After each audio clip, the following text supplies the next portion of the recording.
Spot पर auger machine लाई गई थी, तब से मैं आपको देख रहा हूं और आज रेस्क्यू ऑपरेशन के वक्त तक आप लगातार टनल में बने रहे। हम सबसे पहले जानना चाहते हैं ये सफर कैसा रहा और कितना असंभव था और कैसे सफल कर दिखाया आपने। ये डिफिकल्ट था बट असंभव कभी भी नहीं था और हमें पूरी गारंटी थी कि हम इस मिशन में कामयाब होंगे और इसमें बहुत लोगों का सहयोग रहा है। ट्रेमेंडस efforts by everybody, hundreds of government officials and engineers who have actually participated in this and हमें डे वन से उम्मीद थी कि हम सफल होंगे और हमने कोई अगर एक प्लान फेल होता है तो अल्टरनेट प्लान 2, 3, 4, 5 सब चल रहे थे और सब में सफलता मिलने की बड़े हाई चांसेस, हाई गारंटी थी।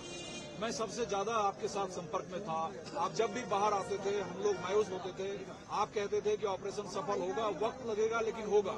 वो कॉन्फिडेंस कैसे आता था? कॉन्फिडेंस हमारी ट्रेनिंग से है और इंडियन आर्मी की ट्रेनिंग से है। हम लोग कभी अपने आप को असफल देखते नहीं। जब ऑगर मशीन फंसी तब कहा जा रहा था कि अब कैसे संभव होगा, लेकिन आपने कहा एक एक मशीन के पुर्जे को काटेंगे, बाहर निकालेंगे और मैनुअल ड्रिलिंग के जरिए हम अपने श्रमिक भाई तक पहुंचेंगे। यस, एग्जैक्टली वही प्रोसीजर है और उसको हमने फॉलो किया और हमने कभी भी जो है अपना विश्वास नहीं खोया और जो वेल्डर्स थे हमारे, जो हमारे मजदूर थे, जो इंजीनियर्स थे, हमने उनके साथ में मिल करके उनको पैटिंग करके उनका विश्वास जो है वर्धन करके उनके लिए जूसेस, फूड सब कुछ हमने वहाँ पे मुहैया कराया है। उसके हिसाब से उनके सहयोग और उनकी मेहनत की वजह से हम ये ऑपरेशन सक्सेसफुल। सबसे ज्यादा आप अंदर फंसे श्रमिक मजदूर के संपर्क में थे, कैसे उनके मेंटल लेवल को आपने बनाए रखा ताकि उनका हौसला बुलंद रहे? क्या क्या मांगा और कैसे कैसे आपने पूरा किया? देखिए, उनसे बात करने में सिर्फ मैं अकेला नहीं था, उनसे बात करने के लिए एसडीआरएफ, एनडीआरएफ के लोग भी लगे हुए थे, प्लस हमारे एनएचआईडीसीएल के सीनियर ऑफिशियल भी लगे हुए थे। उन्होंने उनसे कंटिन्यूसली बता के रखा था कि भाई हम आपके पास आ रहे हैं एंड जब हमने लाइफलाइन 2 पंच इन कर दी थी तो तब उन्हें विश्वास हो गया था कि जब छोटी नली आ गई है तो अब बड़ी ट्यूब भी आ ही जाएगी।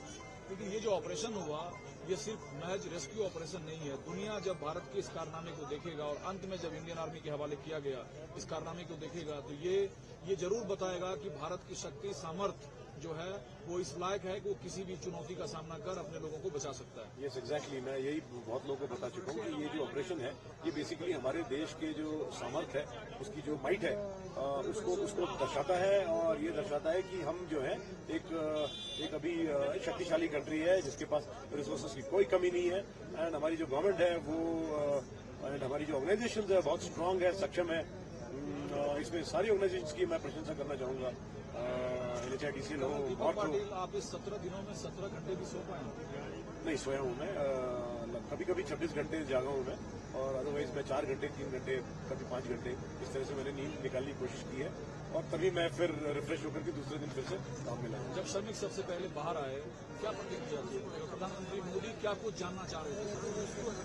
वो उनकी जो वो कुशल है कि नहीं ये जानना चाह रहे थे और उन्होंने इंश्योर किया कि हर चीज जो सिस्टमेटिकली की जाए, उनका मेडिकल से लेकर के उन्हें कोट, जैकेट्स वगैरह पहनाया जाए, उनकी माला से उनकी स्वागत किया जाए, उन्हें प्रोत्साहित किया जाए एंड उन्हें ऐसा फील हो कि पूरा देश जो है उनसे प्यार करता है। सर, हैदराबाद, बेंगलोर या भारत का कोई शहर जहाँ से मशीन मनमानी हो और मशीन वहाँ पहुंची, ये अपने आप में एक बड़ी चुनौती थी।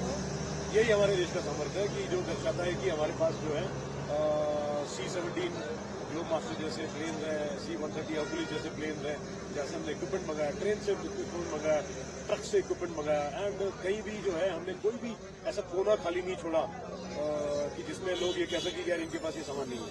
एकदम आर्मी की जुबान में मैं सुनना चाहता हूँ, ये सफल ऑपरेशन भारत के 140 करोड़ लोगों के मनोबल को कितना ऊंचा करेगा? ये उन्हें बेसिकली ये बताएगा कि हम कभी हार नहीं मानेंगे और न कभी हार मानने वाले हैं।